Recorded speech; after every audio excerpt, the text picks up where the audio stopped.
স্বরাষ্ট্রমন্ত্রী আইনের ব্যাখ্যা না দিয়ে আইনমন্ত্রী আইনের ব্যাখ্যা দিবেন। স্বরাষ্ট্রমন্ত্রীর এসবে মনোযোগ দেওয়া দরকার। স্বরাষ্ট্রমন্ত্রীর মনোযোগ দেওয়া দরকার। সারা দেশে কোথায় কোথায় সন্ত্রাসীরা রয়েছে সেই সকল সন্ত্রাসীদের তালিকা করে তাদেরকে বিচারের ব্যবস্থা করা দরকার। স্বরাষ্ট্রমন্ত্রীর উচিত ধন্যবাদ মাননীয় সদস্য। নেতাকর্মীরা হত্যার শিকার হয়েছে তাদের বিচারের ব্যবস্থা করা দরকার। আমি এসেছি, ওনার বক্তব্য 6 মিনিট। মাননীয় স্পিকার, আমি বুঝতে পারছি না সময়গুলো কিভাবে বন্টন করা হয়। সরকার দলের হলো 8 মিনিট, বিরোধী দলের হলো 6 মিনিট, এভাবে তো কথা বলতে পারবো না। মাননীয় স্পিকার, পাশাপাশি আমি এই সংসদের সর্বকনিষ্ঠ এমপি, বাংলাদেশের ইতিহাসের সর্বকনিষ্ঠ এমপি। আমি এখানে দাঁড়িয়ে আপনারা যে জেনজির কথা বলেন সেই জেনজির প্রতিনিধি হয়ে আমি সংসদে কথা বলতে আসছি। আপনি যদি বলেন যে জেনজিরা কি চাই, আমি বলছি জেনজিরা 72-এর সংবিধান আর চাই না। আপনি যদি বলেন জেনজিরা কি চাই, আমি বলতে এসেছি জেনজিরা এটাই চাই স্বাধীনতার 30 বছর পরে জন্ম নিয়ে আমার মতো যারা সন্তানরা রয়েছে তারা কেন ভোটাধিকার পাই নাই তার জবাব চাই। আমরা তো স্বাধীন বাংলাদেশে জন্ম নিয়েছি মাননীয় স্পিকার। আমাদের কি ভুল ছিল? আমরা তো নতুন মানচিত্র পেয়েছি, আমরা তো নতুন পতাকা পেয়েছি, আমরা নতুন সীমানা পেয়েছি। আমাদের পূর্বপুরুষরা 1971 সালে রক্ত দিয়ে আমাদের জন্য একটি নিরাপদ বাংলাদেশ গড়তে চেয়েছেন, কিন্তু আমরা কি সেই নিরাপদ বাংলাদেশ পেয়েছি? আমরা কি সেই নতুন বাংলাদেশ পেয়েছি? আমরা তো সেই নতুন বাংলাদেশ মাননীয় স্পিকার পাই নাই। 71-এ 30 লক্ষ মানুষ শহীদ হয়েছে, জীবন দিয়েছে, তাদের পরবর্তী সন্তানরা যেন নিরাপদ বাংলাদেশে ভোটাধিকার পায়, যেন রক্ষী বাহিনী না হয়, যেন ভোটাধিকার পায়, যেন আবার দুর্ভিক্ষ না হয়। কিন্তু আমরা কি দেখেছি? আমরা দেখেছি বাংলাদেশে দুর্ভিক্ষ হয়েছে। 1973 সালে ভোট চুরি হয়েছে। আমরা দেখেছি তার পরবর্তী সময়ে শহীদ প্রেসিডেন্ট জিয়াউর রহমান বাংলাদেশকে অর্থনৈতিকভাবে, রাজনৈতিকভাবে, গণতান্ত্রিকভাবে বাংলাদেশকে পুনরুদ্ধার করার জন্য উনি অটল ভূমিকা রেখেছেন। উনি আমার দ্বীপ হাতিয়াতে 3 বার গিয়েছেন। আমি যেদিকে তাকিয়েছি, আমার এই বেড়িবাঁধ কে করে দিয়েছে? মেজর জিয়াউর রহমান। আমার এই খালকে খনন করে দিয়ে গেছে মেজর জিয়াউর রহমান। তারপরে এরশাদ এসেছে, বেগম জিয়া এসেছেন। বেগম জিয়া আমার হাতিয়াতে 3 থেকে 4 বার গিয়েছেন, কিন্তু তারপর আমার হাতিয়ার ওই অঞ্চলের নদী ভাঙ্গন রোধ হয় নাই। ওই অঞ্চলের লক্ষ লক্ষ মানুষ ঘরবাড়িহীন ভাবে পড়ে আছে। আমি এই ইলেকশনে ভোট ডাকাতি দেখেছি। আমার গাড়ি বহরে হামলা করা হয়েছে। আমি কি এই ইলেকশনের জন্য নিজের রক্ত জড়িয়েছি? আমি আজকে স্বরাষ্ট্রমন্ত্রী আছেন, মাননীয় প্রধানমন্ত্রী আছেন, আমি এখানে প্রশ্ন করি, আমি কি রক্ত জড়িয়েছি? আমরা রক্ত জড়িয়েছি বলে আপনারা আজকে সংসদে প্রধানমন্ত্রী, স্বরাষ্ট্রমন্ত্রী হয়েছেন।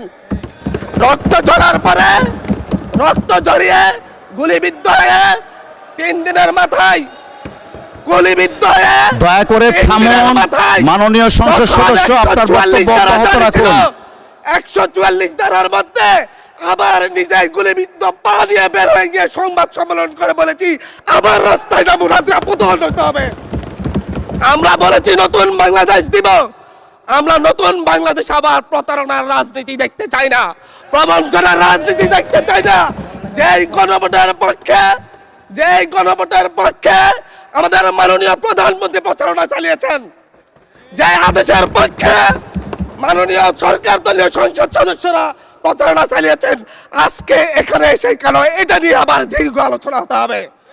আমরা 90-এর গণঅভ্যুত্থানের কথা বলে যাই নাই। 3 জোটের রূপরেখা হয়েছে, বাংলাদেশ গণতান্ত্রিক ভাবে উত্তীর্ণ হবে কথা দেওয়া হয়েছিল, কিন্তু 94 সালের মাগুরার নির্বাচন কারা আয়োজন করেছিল? কারা 94 সালে মাগুরার নির্বাচন আয়োজন করেছিল? আজকে আবার এই সংসদে দাঁড়িয়ে আবার এমন একটা ব্যবস্থা নিয়ে যাচ্ছেন, আরেকবার যে মাগুরার নির্বাচন আয়োজন করবেন না, এর নিশ্চয়তা কে দিবে? এর নিশ্চয়তা কে দিবে? আমি আমার সবচাইতে কম বয়সী প্রার্থী হিসেবে নিজের প্রার্থীটা জমা দিয়ে এলাকায় গিয়েছি প্রচারণা করতে। 3 বার হামলা শিকার হতে হয়েছে। আমি সংসদ সদস্য হিসেবে এলাকায় গিয়েছি, সেই জায়গায় আমার উপর হামলা করেছে, সরাসরি ভিডিওতে দেখা গিয়েছে। অস্ত্র নিয়ে, দেশীয় অস্ত্র নিয়ে আমাকে কোপাতে আসা হয়েছে। তারা কারা? ওরা তো তারাই যাদের প্রত্যেকের হাতে বিএনপি দলীয় নেতা কর্মীদের রক্ত লেগে আছে, প্রাণ লেগে আছে। এই বিশ্বাসঘাতকতা, এই বিশ্বাসঘাতকতা মাননীয় স্পিকার, এই রাষ্ট্র আর সইবে না, আপনারাও সইতে পারবেন না। বিশ্বাসঘাতকতার মূল্য এই দেশে আবার দিতে হবে আপনাদেরকে। আপনারা যারা আপনাদের ভাইদের রক্ত জড়িয়েছে, খুন করেছে, খুনের মামলা আছে, তাদেরকে আবার পুনর্বাসিত করে আমাদেরকে খুন করার জন্য লেলিয়ে দিচ্ছেন। চট্টগ্রাম থেকে এক সাংগঠনিক নেতাকে পাঠিয়েছে অস্ত্র সহ আমাদের লোকজনের উপর হামলা করতে। ভোটের দিন সকালবেলা থেকে প্রত্যেকটা ভোট কেন্দ্রে অস্ত্র দিয়ে মহড়া দিয়েছে। 30টা ভোট কেন্দ্রে এনসিপির প্রার্থী, বিএনপি দুজন বিদ্রোহী প্রার্থী সহ কারো এজেন্টকে ঢুকতে দেওয়া হয় নাই। এটার জন্য কি আমরা আমাদের রক্ত জড়িয়েছি? মাননীয় স্পিকার, ইলেকশনের একদিন পরে আমাকে আর 1 মিনিট বাড়িয়ে দিবেন মাননীয় স্পিকার, 1টা মিনিট। মাননীয় স্পিকার, ইলেকশনের পর দিন এক নারী অভিযোগ করেছেন, এক নিরীহ নারী, ওনাকে ধর্ষণ করা হয়েছে শুধুমাত্র শাপলাগড়িতে ভোট দেওয়ার কারণে। 1 ঘন্টার মধ্যে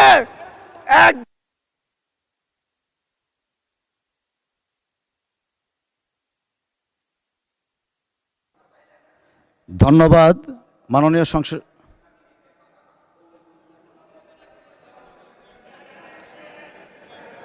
আচ্ছা ঠিক আছে, 1 মিনিটের মধ্যে সংক্ষিপ্ত শেষ করবেন, 1 মিনিট।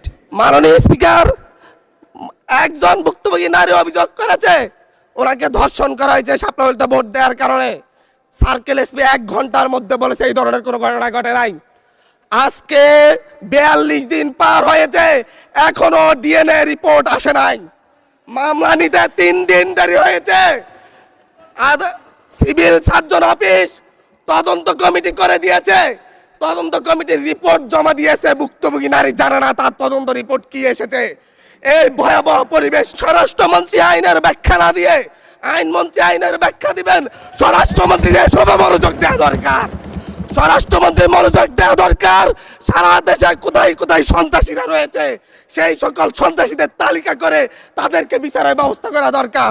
স্বরাষ্ট্রমন্ত্রীর উচিত ধন্যবাদ মাননীয় সদস্য। নেতা কর্মীরা হত্যার শিকার হয়েছে তাদের বিচারের ব্যবস্থা করা দরকার।